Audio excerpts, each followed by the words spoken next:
பாஜகவும் திமுகவும் ஒன்றுதான். நான் அரசியலுக்காக சொல்லவில்லை. மாமியா மருமகளை குறை சொல்லும், மருமக மாமியா குறை சொல்லுது மாதிரி இனிமேலுக்கு மத்திய அரசும் மாநில அரசும் மாமியா மருமக சண்டை மாதிரி தான். சார், மாநில பேரிடர் மேலாண்மைன்னா என்ன? உட்காந்து ஏசி ரூமில் உட்காந்து ஒரு டீ காஃபி சாப்பிட்டுட்டு நல்லா சூடா மெதுவடா சாப்பிட்டுட்டு வீட்டுக்கு போறதா? ரோட்ல தான் டயர் நிக்கணும், ஆனா வானத்தை பார்த்து டயர் நிக்குதே எப்படி? என்ன நினைச்சிட்டு இருக்கீங்க? இவங்க எல்லாம் 10 ஆண்டு காலம் ஆட்சியில் இல்லாதனால ஒரு அரசியல் பசியோடு தான் திமுக ஆட்சி நடத்துகிறது. பாஜக அரசாங்கம் செய்ததைத்தான் இன்னைக்கு திமுக அரசாங்கம் செய்யுது. அப்ப என்ன செய்யறாங்க அப்படின்னா, அதைத்தான் சொன்னேன், இது சோசியல் மீடியா கவர்மெண்ட். அப்படி பேசாதீங்க கார்த்தி. எதிர்ப்பு தெரிவிச்சிட்டாங்க. முதலமைச்சர் வருத்தம் தெரிவிச்சாரா? 3 முதலமைச்சர் இருக்கிற ஒரே குடும்பம் எது? அதாவது மரக்காணத்துல கள்ளச்சாராயத்துல செத்தா 10 லட்சம். நீங்க செஞ்ச தப்பால உங்களுடைய தகவல் சரியா போய் சேராததுனால இயற்கையின் பேரிடரில் செத்தா 5 லட்சம். ஸ்பெக்ட்ரம் தமிழ் நேயர்களுக்கு வணக்கம். இன்று நாம் மழை வெள்ளம் குறித்தான நிகழ்வுகள் குறித்து அரசியல் விமர்சகர் மற்றும் வழக்கறிஞருமான திரு அக்னீஸ்வரன் அவர்களுடன் உரையாட உள்ளோம். சார் வணக்கம். சார் வணக்கம். பெஞ்சல் புயல் பற்றி ஏற்கனவே வானிலை மையம் தெளிவான அறிக்கை விடலை. அதாவது இந்தந்த இடங்களில் ரெட் அலர்ட், இந்தந்த இடங்களில் ஆரஞ்சு அலர்ட், அந்த மாதிரி அறிக்கை விடலை. அதனால தான் இந்த பணிகளில் தொய்வு ஏற்பட்டுருச்சு அப்படின்னு சொல்லி திமுக தரப்புல சோசியல் மீடியாவில் பேசிக்கிறாங்க. இதை பற்றி நீங்கள் என்ன நினைக்கிறீங்க சார்? இப்போ தமிழ்நாட்டில் ஆட்சி நடக்கிறது திமுக ஆட்சி கிடையாது. இங்கே நடக்கிறது சோசியல் மீடியா ஆட்சி தான் நடக்குது. ஏன் சார் அப்படி சொல்கிறீங்க? ஏன்னா பெஞ்சால் புயல் கடலுக்குள்ளே இருக்கிற போது பல வேகத்தில் வந்துச்சு. கிலோமீட்டர் வேகத்தில் 30 கிலோமீட்டரு 40 கிலோமீட்டர் வேகத்தில் வந்துச்சு. அப்படி நிலத்துக்கு வர வர அது 12 கிலோமீட்டரா 7 கிலோமீட்டரா மாறி மாறி மௌனமாக ஒரு புயல். இப்போ போன வருஷம் மிக்ஜாம் புயல் மாதிரி சென்னையை பாதிப்பு நிறைய உண்டாக்காமல் இது இந்த வருஷம் விழுப்புரம், கடலூர், கிருஷ்ணகிரி, ஊத்தங்கரை, தருமபுரி, பாண்டிச்சேரி எல்லாம் ஏகப்பட்ட பாதிப்புகளை, திருவண்ணாமலை, வேலூர், திருவண்ணாமலை எல்லாமே மிகப்பெரிய பாதிப்பை உண்டாக்கி விட்டுருக்குது. இதை மக்கள் இனிமேலுக்கு அரசாங்கங்களை நம்பி பிரயோஜனம் இல்லை, தனி மனிதர்களே மழை என்றால் தப்பிச்சு ஓடி மேடான இடத்துக்கு வாழ்ந்துக்கோங்க அப்படின்றது மாதிரி தான் இன்றைக்கி நடக்கிற நிகழ்வுகள் எல்லாம் காட்டுது. இதுக்கு முந்தைய 10 ஆண்டு கால ஆட்சியில் ஒக்கி புயல், வரதா புயல், இந்த மாதிரி ஏகப்பட்ட புயல்களெல்லாம் மரங்கள் சாய்ந்து, மின்சார கம்பங்கள் சாய்ந்து, இந்த மாதிரி நிறைய பிரச்சனைகளை அந்த அரசு கையாண்டது. ஆனால் அதை விட இன்றைக்கி நிறைய விஞ்ஞான ரீதியாக நம்ம வளர்ந்துருக்கிறோம். இந்த அரசு, திமுக அரசு மே மாதம் 7ஆம் தேதி 2021 வந்ததுக்கு பிறகு முதல் நிதிநிலை அறிக்கை பட்ஜெட்டில் 10 கோடி ரூபாய் ஒதுக்குனாங்க. 2வது நிதிநிலை அறிக்கையில் 20 கோடி ரூபாய் ஒதுக்குனாங்க. எந்த விஷயத்துக்காக? மாநில வானிலை ஆராய்ச்சிக்காக. நம்ம மத்தியில் இருக்கக்கூடிய ஆராய்ச்சி நிறுவனங்களை நம்பி பிரயோஜனம் இல்லை, அதனால் அது சரியாக கணிச்சு சொல்ல மாட்டேங்குது அப்படின்னு சொல்லிட்டு ஏறத்தாழ இது வரைக்கும் 30 கோடி ரூபாய் ஒதுக்கியிருக்காங்க. ஆனால் அது என்ன வேலை செஞ்சாங்கன்னு தான் தெரியலை. அதுதான் இப்போ இதுவே நீங்கள் மத்தியில் இவங்க தான் வேலை செய்யலை, மாநில அரசு திமுக அரசு வேலை செய்யலை. ஆனால் இதுக்கு முன்னாடி மத்தியில் இருந்த 10 ஆண்டு கால காங்கிரஸ் ஆட்சியில் திரு ஜெய்ராம் ரமேஷ் அவர்கள் இந்த காலநிலை சீதோஷண நிலையை சரியாக துல்லியமாக கணக்கிட புனேல 100 கோடி ரூபாய் ஒதுக்கி அதை நம்ம கணிக்க வேண்டும் அப்படின்னு சொன்னாங்க. இந்தியா வல்லரசாயிருச்சு அப்படின்றோம். பாஜகவும் திமுகவும் ஒன்று தான். நான் அரசியலுக்காக சொல்லவில்லை, ஆனால் மக்கள் யதார்த்த நிலையை நான் சொல்லணும்னு நான் விரும்புகிறேன். அப்போ காங்கிரஸ் ஆரம்பித்து வச்ச அந்த 100 கோடி ரூபா புனேயில் இதுவரைக்கும் 11 வருஷ ஆட்சியில் பாஜகவும் அதை பற்றி சொல்லலை. புவி அறிவியல் அப்படிங்கிற எர்த் சயின்ஸ், அதுக்கு கீழே தான் இந்த வானிலை ஆராய்ச்சி மையம் நிறுவனங்கள் இருக்குது. இந்தியாவில் பல்வேறு இடத்துல இருந்தாலும் தமிழ்நாட்டில் நம்மளுடைய டோப்ளர் ரேடார் கருவிகளோடு இயங்குகிற சென்னை நுங்கம்பாக்கத்தில் இருக்குது, காரைக்காலில் இருக்குது. இப்போ இதெல்லாம் பார்த்திங்கன்னா எத்தனை கிலோமீட்டருக்குப்பா அது கரெக்டாக துல்லியமாக கணிச்சு சொல்லும்னா 100லிருந்து 120 கிலோமீட்டர் வரைக்கும் தான் கணிக்கக்கூடியது. அப்போ தமிழ்நாட்டினுடைய சென்னையிலிருந்து எடுத்துட்டிங்கன்னா கன்னியாகுமரி நாகர்கோவில் வரைக்கும் 900 கிலோமீட்டர் இருக்குது. அப்போ 2 கருவிகள் இருக்குது, டோப்ளர் ரேடார் கருவிகள். அது 150 கிலோமீட்டர்னா 300 கிலோமீட்டர் தான் கணிக்கக்கூடிய அளவிற்கு மத்திய அரசாங்கத்தின் துறையே நம்மக்கிட்ட இருக்குதுன்னா மாநில அரசு என்ன செய்யும்? உடனே மத்திய அரசு சரியில்லைண்டோம். மத்திய அரசு என்ன செய்யும்? உங்களுக்கு கொடுத்த 4000 கோடியை நீங்கள் நிதியை ஒழுங்காக பயன்படுத்தலைன்னு சொல்லும். அப்போ மாறி மாறி ஒரு சண்டை போட்டுக்கொள்ளும். மாமியா மருமகளை குறை சொல்லும், மருமக மாமியா குறை சொல்லுது மாதிரி இனிமேலுக்கு மத்திய அரசும் மாநில அரசும் மாமியா மருமக சண்டை மாதிரி தான் நம்ம மைண்டில் வச்சுக்கிட்டு பார்க்கணும். ஆக இவைகள் எல்லாமே மக்களை பாதுகாக்கக்கூடிய ஒன்றாக கணிக்கக்கூடிய கருவிகள் இல்லை. ஆனால் அதை ஒதுக்கக்கூடிய பணத்தை வேலை செய்யவும் இல்லை. இதனால் இப்போ போன ஆட்சியில் 10 ஆண்டு கால ஆட்சியில் திருச்சி பக்கத்தில் மணப்பாறையில் இந்த சுஜித் அப்படிங்கிற ஒரு இளம் குழந்தை, ஆண் குழந்தை என்னாச்சு, ஒரு ஊரில் உள்ளே விழுந்துருச்சு. அதை மூடாமட்டுட்டாங்க, உள்ளே விழுந்துருச்சு. அது ஒட்டுமொத்த அரசாங்கமும் முன்னாள் மக்கள் நல்வாழ்வுத்துறை அமைச்சர் அங்கே தான் இருந்து பணியாற்றினாங்க. மாவட்ட ஆட்சித்தலைவர் முழு நேரம் அங்கே தான் இருந்தாங்க. அதையே அந்த ஊடகங்கள் பெருசுபடுத்தின, இந்த அரசு வேலை செய்ய மாட்டேங்குது அப்படின்னு பெருசுபடுத்தினாங்க. ஆனால் இப்போ திருவண்ணாமலையில் 7 பேர் பூமிக்குள்ளே போய் இது பண்ணியிருக்காங்க. அதை எந்த ஊடகமும் விவாதிக்கவே இல்லை. ஏன்னா களத்துக்கு வந்து துணை முதல்வரும் போயிருக்காரு, ஏவா வேலுவும் அந்த இடத்துல களத்தில் இருந்து தான் பார்த்துருக்காங்க. அதுக்கப்புறம் 5 பேர் இறந்ததுக்கப்புறம் வந்து பேட்டி கொடுக்குறாரு துணை முதல்வர். நம்ம எவ்வளவோ போராடியும் வந்து உயிர்களை மீட்க முடியல அப்படின்னு சொல்லி நேற்று நைட்டு பேட்டி கொடுக்குறாரு. நீங்கள் அதைத்தான் சொல்கிறேன், சமூக வலைதளங்களில் பேசுகிறது தான் பேட்டி தான், பூரா ஃபோட்டோ ஷூட்டு தான். பாதிக்கப்படுறது மக்கள். அது என்ன போராடுனீங்க? இந்த புயல், பெஞ்சால் புயல் எத்தனை கிலோமீட்டர் வேகத்தில் வரும், எவ்வளவு பாதிப்பை ஏற்படுத்தும் சார்? மாநில பேரிடர் மேலாண்மைன்னா என்ன? உட்காந்து ஏசி ரூமில் உட்காந்து ஒரு டீ காஃபி சாப்பிட்டுட்டு நல்லா சூடாக மெதுவடா சாப்பிட்டுட்டு வீட்டுக்கு போகிறதா? இல்லை பசிச்சா மத்தியானம் மட்டன் பிரியாணி சாப்பிட்டுட்டு சிக்கன் பக்கோடா சாப்பிட்டுட்டு போகிறதா? பெஞ்சால் புயல் வந்து கரையை கடக்கிறதுக்கு முன்னாடியே வந்து அரக்கோணத்துலேருந்து பேரிடர் மீட்பு படையை வந்து தமிழக அரசு அனுப்புனதா சொல்கிறாங்க. விழுப்புரம், காஞ்சிபுரம் எல்லா பக்கமும் அனுப்புனதா சொல்கிறாங்க. அனுப்புனதா சொன்னதுனால தான் செஞ்சியில் 50,000 ஏக்கர் பயிர் நிலங்கள் நாசமாக போயிடுச்சு. ஏன் அதை முன்னாடியே கணிச்சு சொல்லியிருக்கலாமே? அந்தந்த மாவட்ட ஆட்சித்தலைவர் தான் பேரிடர் அதிகாரி. அப்போ அவங்களெல்லாம் நீங்கள் காணொலி காட்சி வீடியோ கான்ஃபரன்ஸ் மூலம் பேசுனீங்களா? ஆய்வு எடுத்து சொன்னாங்களா? சரி, அதை விடுங்க.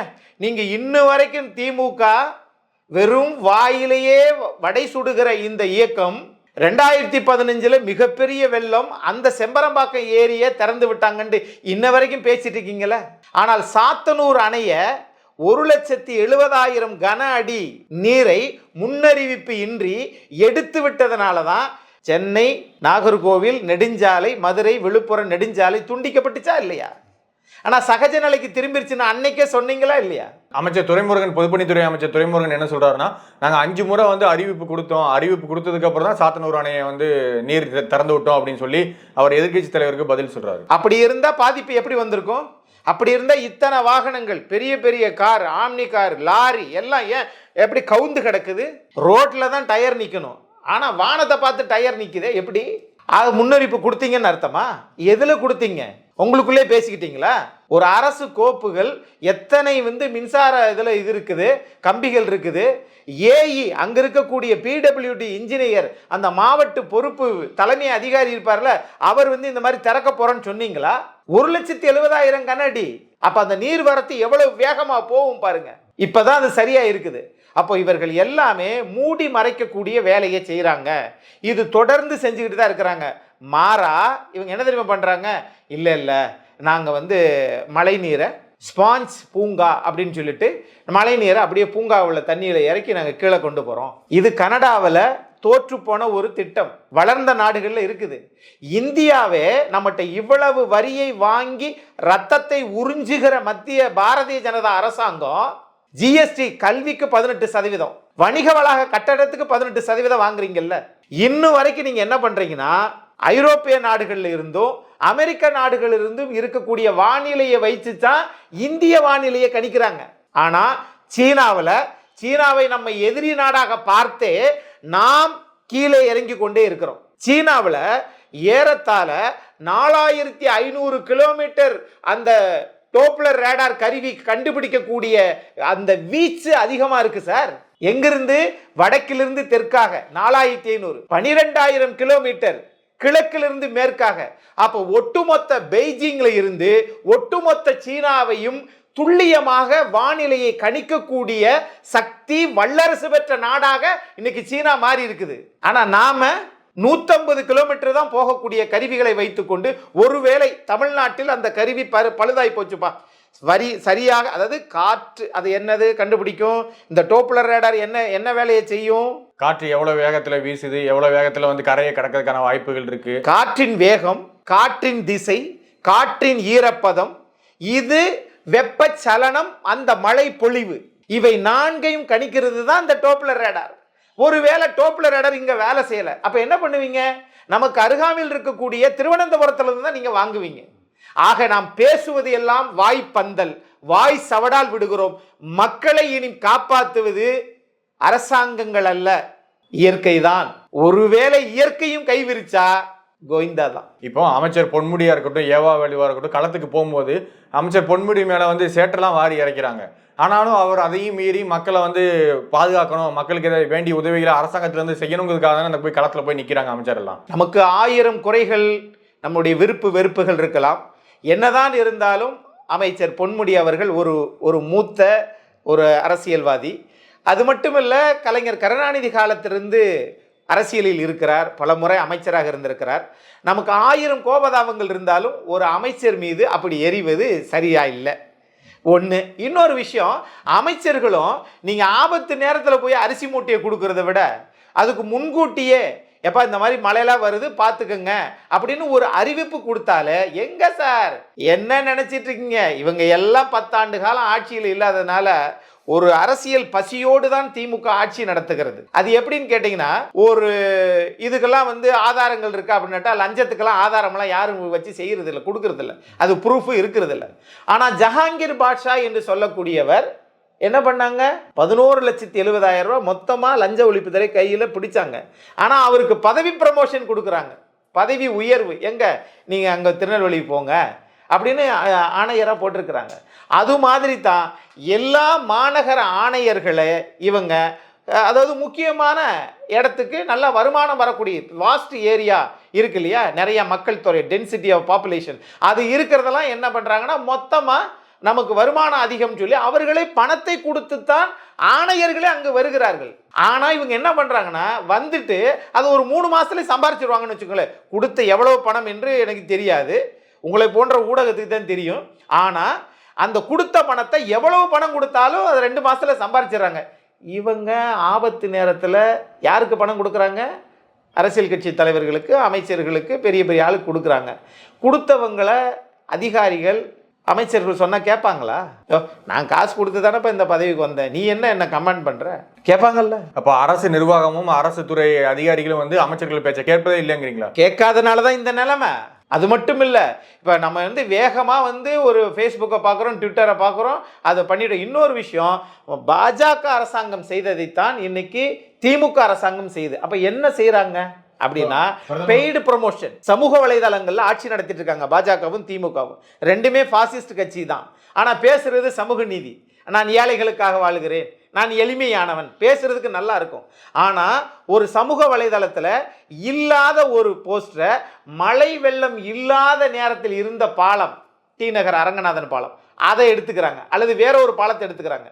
மழை நீர் இருக்கிற நேரத்தில் அதை ஒன்று எடுத்துக்கிறாங்க. அப்போ மழை வெள்ளம் இருக்கிற போது அரங்கநாதன் பாலத்தை எடுத்துக்கிட்டு, நேற்றைக்கு இப்படி இருந்தது, இன்றைக்கு மழை வெள்ளம் இல்லாத ஆக்கிட்டோம் பார்த்தீங்களா அப்படின்னு சொல்லி ஒட்டி வெட்டி கட் பண்ணி அதை அப்படியே போட்டு சமூக வலைதளம் நாங்கள் நல்லாட்சி நடத்துகிறோம் என்று சொல்கிறாங்க. சமூக வலைதளம் நாட்டுக்கு நல்லதல்ல, ஆட்சிக்கு நல்லதல்ல, அரசாங்கத்துக்கு நல்லதல்ல, செயல்பாடுகள் தான் முக்கியம். இன்னைக்கு வந்து பிரதமர் மோடி வந்து முதல்வரும் 2 பேரும் வந்து சேர்ந்து பேசியிருக்காங்க. புயல் நிவாரணத்துக்கான தேவையான பணிகளை வந்து மத்திய அரசு வழங்கும்னு சொல்லி பிரதமர் மோடி வந்து வாக்குறுதி கொடுத்துருக்காரு. அதே மாதிரி முதல்வர் ஸ்டாலினும் வந்து என்ன சொல்லியிருக்காருன்னா, எங்களுக்கு நிவாரண உதவிகளை வந்து ரொம்ப சீக்கிரத்தில் தாங்க, நாங்கள் வந்து அதை நிவாரணத்தை வந்து கால்குலேட் பண்ணி கொடுக்குறோம் அப்படின்னு சொல்லி 2 பேரும் டெலிஃபோனில் பேசியிருக்காங்க. டெலிஃபோனில் பேசுவாங்க. இந்த திருவண்ணாமலையில் கூட மாண்புமிகு பொதுப்பணித்துறை அமைச்சர் ஏவா வேலு இந்த மாதிரி நாங்கள் திருவண்ணாமலை அந்த 5 பேர் உள்ள வீடுல புதைந்து மணல் குழியில் இருந்தபோது கூட நாங்கள் ஐஐடி நிறுவனம் வருது என்று தான் நேற்று சொன்னாங்க. இரவோடு இரவாக அவர்களை காப்பாற்ற முடியல. அது மாதிரி தான் இன்னைக்கு காலையில் ஐஐடியோட மண் ஆய்வு குழு வந்து திருவண்ணாமலைக்கு போயிருக்காங்க சார். நேற்றே எல்லாம் முடிஞ்சு போச்சு சார். அப்போ செத்த பிறகு 8 குட்டிக்கரணம் பாயிறது மாதிரி தான் நீங்கள் இந்த அரசாங்கங்கள்லாம் இருக்குது. ஆகவே இதெல்லாம் முன்னாடியே கணிச்சு ஒன்று வானிலை ஆய்வு மையம் கணிச்சு சொல்லணும், அது நம்மக்கிட்ட இல்லை. அந்த கணிச்சு சொல்கிறத நம்ம பணத்தை ஒதுக்கணும், நம்மளும் அந்த வேலையை செய்யலை. கேட்டோம்னா மக்கள் மேடான பகுதிக்கு செல்லவனும், பார்த்து பத்திரமா இருந்துக்குங்க, அதுவாக முக்கியம். எல்லாரும் பார்த்து பத்திரமா தான் இருப்பாங்க. ஆனால் அவன் உயிர் காக்கக்கூடிய வேலையில் அரசாங்கம் ஈடுபடுதா அப்படின்னு கேட்டால் இது இல்லை. சென்ற முறை மிக்ஸாம் புயல் வந்துச்சு, பணம் கொடுத்தாங்களா? சரி, பணம் தான் கொடுக்கல, பேரிடர்னாவது அறிவிச்சாங்களா? அறிவிக்கலை. இந்த வருஷம் எப்படி? உனக்கு என்னப்பா அந்த விவேக் காமெடி மாதிரி தான், எனக்கு எதாவது செய் தலைவா, உனக்கு இத்தனை வருஷம் இருந்துக்கு என்ன செஞ்சுருக்கேன், எனக்கு எதுவுமே செய்யலை. அதை தாண்டா அவனுக்கும் அந்த மாதிரி தான், எதுவுமே செய்வதில்லை. ஆனால் தனி மனிதனுடைய அல்லது நிறுவனத்தில் இருக்கக்கூடிய அவங்க சம்பாத்தியத்தை உறிஞ்சி மாநில அரசும் சொத்து வரி, மின்சார வரி எல்லாத்தையும் வாங்குது. மத்திய அரசு சரக்கு மற்றும் சேவை கட்டணம்னு எல்லாத்தையும் வாங்குது. ஆனால் மக்கள் எப்படி இருக்காங்க? காங்கிரஸ் ஆட்சியை நம்ம குறை சொன்னோம், ஆனால் இப்போ காங்கிரஸ் ஆட்சி எவ்வளவோ பரவாயில்லடா என்று சொல்றது மாதிரி தான் இந்த பாஜக ஆட்சி இருக்குது. தமிழ்நாட்டிலே அப்படித்தான் திமுக ஆட்சி. அமைச்சர் KN நேரு மத்திய நிதியமைச்சர் நிர்மலா சீதாராமன் டெல்லியில் சந்திச்சு பேசியிருக்காங்க. வெள்ள நிவாரணம் குறித்து கலந்து பேசியிருக்காங்க. வெள்ள நிவாரணத்துக்காக தான் போனாங்களான்றது தெரியல, பார்த்துட்டு இருக்கிற மக்களுக்கு தெரியும். செந்தில் பாலாஜி விடுதலை ஆகிறார், அதாவது பெயிலில் இருந்து பிணையத்தில் வெளியே வருகிறார். அன்று இரவே தமிழ்நாட்டின் முதலமைச்சர் டெல்லிக்கு செல்கிறார். அடுத்த நாள் சென்னைக்கு வருகிறார். செந்தில் பாலாஜி 471 நாள் கழித்து பிணையிலிருந்து வெளியே வந்தவர் அமைச்சராகிறார், துணை முதலமைச்சராகிறார், மாண்புமிகு விளையாட்டுத்துறை அமைச்சர். இப்போ இதெல்லாம் எதுக்காக போனார் தமிழ்நாட்டின் முதலமைச்சர்? 15 நிமிடங்கள் தான் அவருக்கு கொடுக்கப்பட்ட கால அவகாசம். 45 நிமிஷங்கள் பேசினாங்களே. என்ன பெஞ்சால் புயல் எப்படி வரப்போகுது, நம்ம எப்படி தடுத்து நிறுத்தணும், அதை பண்ணீங்களா? இல்லை, தமிழகத்தின் பிரச்சனையை குறித்து தான் பேசினதா சொல்றாங்க. அப்படிதான் சார் சொல்லுவாங்க. தமிழகத்தின் பிரச்சனை குறித்து தான். நீட்டு விளக்க சரி பண்ணிட்டீங்களா? மிக்ஸாம் புயலுக்கு கரெக்டாக அந்த குழு சொன்னது மாதிரி பணத்தை வாங்கிட்டீங்களா? 40 நாடாளுமன்ற உறுப்பினர்கள் அப்படின்னு சொல்றீங்க. 40 எடுத்து எதுக்கு? 10 பிள்ளை பெக்கிறது முக்கியம் இல்லை சார். அந்த 10 பிள்ளையும் கரை சேர்க்கணும். சாப்பாடு, உணவு, துணி, அவனுக்கு தேவையான கல்வி, இவைகள் எல்லாம் அவன் சுயமரியாதையோடு வாழ்றதற்கு இது பண்ணணும். அப்படிப்பட்டவங்க தான் 10 பிள்ளை பேக்கணும். நான் 40 MP வச்சிருக்கிறேன், எதுவுமே செய்ய மாட்டேன் அப்படின்னா எதுக்கு 40 MP உங்களுக்கு? திமுக அரசு மக்களுக்கு எதுவுமே செய்யலை அப்படின்னா அதை எலெக்ஷன்ல ரிஃப்ளெக்ட் ஆகும். எலெக்ஷன்ல ரிஃப்ளெக்ட் ஆகல, மக்கள் திமுகவை நம்பி தானே 40 MP கொடுக்குறாங்க. அப்ப அந்த 30,000 கோடி ரிஃப்ளெக்ட் ஆயிருக்கும்ல? நீ ரிஃப்ளெக்ட் ஆச்சா இல்லையா? அமைச்சர் என்ன சொன்னாரு? டாஸ்மார்க்ல நிறைய நடக்குது, அது நடக்கிறது இத்தனை 1000 கோடி. என்ன பண்ணீங்க?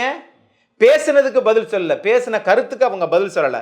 மாறாக பேசின அமைச்சரை நிதித்துறை அமைச்சரிலிருந்து தகவல் தொழில்நுட்பத்துறை அமைச்சருக்கு மாத்தினீங்க, மரியாதைக்குரிய PTR பழனிவேல் தியாகராஜன் அவர்களை. அப்போ என்ன நிலைப்பாடு? இதுதான் உங்களுடைய வேலை. இது நிறைய வேலை, அது நடக்கத்தானே செய்யுது. ஆகவே நடந்திருக்கலாம், அதனால தான் அவர் மாற்றப்பட்டிருக்கிறார். அவர் பேசவே இல்லை, அவருடைய குரலே இல்லை. நாங்கள் அவரை ஃபாரின்சிக் அந்த தடயவியல் இதில் அந்த குரல் டெஸ்ட்டுக்கு எடுத்தோம் அப்படின்னு அரசாணை வெளியிட முடியுமா அரசாங்கத்தால்? நீங்கள் ப்ரூவ் பண்ணுங்க சார், நிரூபிங்க. அப்படி ஒரு சம்பவம் நடக்கவே இல்லை, இதோ பாரு கணக்கு, அப்படி சொல்ல முடியுமா? இல்ல. ஆனா முதல்வர் என்ன சொல்றாரு அப்படின்னா, நிதித்துறை அமைச்சரா இருக்கும்போது பழனிவேல் தியாகராஜன் சிறப்பாக செயல்பட்டாரு, அதெல்லாம் தகவல் தொழில்நுட்ப துறைக்கும் சிறப்பாக செயல்படணுங்கிறதுக்காக தான் அவரை இந்த துறையிலேருந்து அந்த துறைக்கு மாத்திருக்கேன் அப்படின்ற மாதிரி முதல்வர் சொல்றாரு. கார்த்தி, நீங்க தப்பா சொல்றீங்க. அவர் ஓவர் சிறப்பா செயல்பட்டுட்டாரு, உண்மையான மக்களுக்காக செயல்பட்டுட்டாரு. திரு கலைஞர் கருணாநிதி தமிழ்நாட்டில் முதலமைச்சரா வர்றதுக்கு முன்னாடியே மாகாணங்களா இருக்கிற போதே PTR பழனிவேல் தியாகராஜனுடைய தாத்தா இந்த நாட்டில் மாகாணங்கள் முதலமைச்சர் இருந்தபோது முதலமைச்சர் திரு PT ராஜன் அவர்கள். ஆகையினால அவங்க அப்பா அறநிலைத்துறை அமைச்சர், அவரு அமைச்சர், ஃபாரின்ல படிச்சவங்க. அரசியலில் துட்டடிக்கணும்ன்றதுக்காக அரசியலுக்கு வரல PTR பழனிவேல் தியாகராஜன். ஒரு மக்களுக்கு ஏதாவது செய்யணும், ஏழை மக்களுக்கு ஏதாவது நம்ம செய்யணும் அப்படின்ற ஒரு மதுரையிலிருந்து பிறந்து இப்போ இவ்வளவு தூரத்துக்கு ஒரு வளர்ச்சி பாதைக்கு போயிருக்கிறாருன்னா அப்படிப்பட்ட எண்ணம் இருக்கிறதுனால தான் இவர் இன்னும் இருக்கிறாரு. வேணாம்ட்டு போயிருக்கலாமே. முதல்வரும் விழுப்புரம், கள்ளக்குறிச்சி அந்த பகுதியெல்லாம் சுற்றுப்பயணம் மேற்கொள்றாரு, கடலூர் போன்ற பகுதியெல்லாம் சுற்றுப்பயணம் மேற்கொண்டு வெள்ள நிவாரணம் எப்படி பணிகள் வேகமாக நடைபெறுது அப்படிங்கிறத பார்த்துட்டு தானே சார் இருக்காங்க. என்னதான் குற்றச்சாட்டு வச்சாலும் அவங்க நேரடியாக களத்துக்கு துணை முதல்வரும் அமைச்சர்கள் நேரடியாக களத்துக்கு போகத்தானே செய்கிறாங்க. நீங்கள் பார்த்துட்டு தானே இருக்கிறீங்க. உங்களால் தடுக்க முடியல. ஆனா வேணும்னே வந்து சில எடப்பாடி தான் வந்து நேரில் களத்துக்கு போகலன்னு சொல்லி திமுக காரங்க எடப்பாடி எங்கேன்னு சொல்லி ட்விட்டர்லாம் ட்ரெண்ட் பண்றாங்க. அதைத்தான் சொன்னேன், இது சோசியல் மீடியா கவர்மெண்ட். எடப்பாடி அவர்களுக்கு பதில் சொல்லுவதுதான் உங்கள் வேலை என்றால் மக்களுக்கு நல்லது செய்ய மாட்டீங்க. ஒரு விதத்துல எடப்பாடிக்கு பதில் சொல்றதுக்கு நேரம் செலவழிச்சுக்கிட்டு இருக்கீங்க. எதுல? சமூக வலைதளங்கள்ல. இன்னொரு புறத்துல நாங்க எடப்பாடி பழனிசாமி அவர்களை மதிப்பதே இல்லை என்றார் தமிழ்நாட்டு முதலமைச்சர். இது ஆணவத்தின் உச்சம் இல்லையா? ஒரு முதலமைச்சர் அப்படி பேசலாமா? சரி, முதுபெரும் தலைவர் தமிழ்நாட்டில் பாட்டாளி மக்கள் கட்சி தலைவர் ஐயா மருத்துவர் ராமதாஸ், 86 வயசு. 2006 உங்க அரசாங்கத்தை மைனாரிட்டி அரசாங்கம் அப்படின்னு சொல்லிட்டு இருந்தாங்க. அதுல 18 பாட்டாளி மக்கள் சட்டமன்ற உறுப்பினர் அவங்க தான் உங்களை அந்த அரசாங்கத்தை காப்பாத்தினாங்க. திமுகவுக்கு 96 பேர், காங்கிரஸுக்கு 34 பேர், பாட்டாளி மக்கள் கட்சிக்கு 18 பேர், கம்யூனிஸ்டுகள் இருந்தாங்க. இவங்க தான் கூட்டணி கட்சி தான் உங்க ஆட்சியவே முடிவு பெற செஞ்சாங்க. ஆனா நீங்க இப்ப அவர் வேலை இல்லாம இருக்கிறாருன்றீங்க. அப்படிலாம் பேசலாமா? இது ஒரு ஆட்சி குழப்பத்தில் இருக்கிறது என்பதற்கு முதலமைச்சர் பேச்சே சாட்சி. அப்படிலாம் பேசலாமா? பேசக்கூடாது சார். இல்ல, அதுக்கு எதிர்ப்பு தெரிவிச்சிட்டாங்க, பாட்டாளி மக்கள் கட்சியில இருந்து எதிர்ப்பு தெரிவிச்சிட்டாங்க. ஆனா அந்த புயல் வெள்ளத்துக்கு இப்போ பிஜேபியோ இல்ல நாம் தமிழர் கட்சியோ சார் அப்படி பேசாதீங்க கார்த்தி. எதிர்ப்பு தெரிவிச்சிட்டாங்க. முதலமைச்சர் வருத்தம் தெரிவிச்சாரா? இல்ல, வருத்தம் தெரிவிக்கல. ஏன்? ஜனநாயக நாடு தானே, அரசியல் கட்சி தானே அது பாட்டாளி மக்கள் கட்சி. இன்னைக்கு இப்படி சொல்லுவீங்க, நாளைக்கு நாம் தமிழர் சீமான் ஏதாவது பேசுனா அவர் அப்படித்தான் பேசுவாரு, வேற வேலையை வெட்டி இல்லைன்னுவீங்க. அடுத்து விஜய் பேசுவாரு, விஜய் ஒரு நாடக நடிகர் அப்படின்னுவீங்க, திரைப்பட நடிகர்னுவீங்க. திரு உதயநிதி அவர்கள் என்ன, அவரும் படத்துல நடிகர் தானே. அப்புறம் அப்ப நீங்க எதிர்கட்சியா இருந்தா நடிகரா இருப்பீங்க, ஆளுங்கட்சியானா முதலமைச்சரா இருப்பீங்க. எப்படி இது? தமிழ்நாட்டில் நீங்க என்ன சுதந்திர போராட்ட தியாகியினுடைய வாரிசுகளா? இந்த நாட்டுக்கு நீங்க ஏதாவது இழந்தீங்களா? ஒண்ணுமே கிடையாது. ஆனா ஒரே குடும்பத்துல 3 முதலமைச்சர் இருக்கிற ஒரே குடும்பம் எது? அவங்கதான். ஆனா களத்தை திமுக அரசாங்கம் தான் களத்துல நிக்குது. பாட்டாளி மக்கள் கட்சி களத்துல இல்லையே சார். மக்களுக்காக குரல் கொடுக்குறேன்னு சொல்ற நீங்க களத்துல நிக்கிறீங்கன்னா முன்னாடி கேமரா வச்சுக்கிட்டு தண்ணிக்குள்ள நிக்கிறது களத்துல நிக்கிறதா?